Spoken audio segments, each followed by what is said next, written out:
جہاں پر قرآن پاک کی عظمت اور شان کی بات ہے، اس کا اندازہ اس سے لگایا جا سکتا ہے کہ مشکوٰۃ المصابیح کی حدیث مبارکہ ہے۔ نبی پاک علیہ الصلوۃ والسلام ارشاد فرماتے ہیں کہ اگر قرآن پاک کو، مصحف شریف کو کھال کے اندر ڈال کر آگ کے اندر بھی ڈال دیا جائے تو قرآن پاک کے کاغذ کو آگ جلا نہیں سکتی۔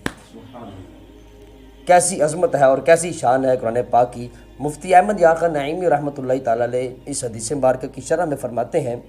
کہ اس حدیث کی کئی شروحات ہیں، لیکن جو قوی شرح ہے وہ یہ ہے، فرماتے ہیں کہ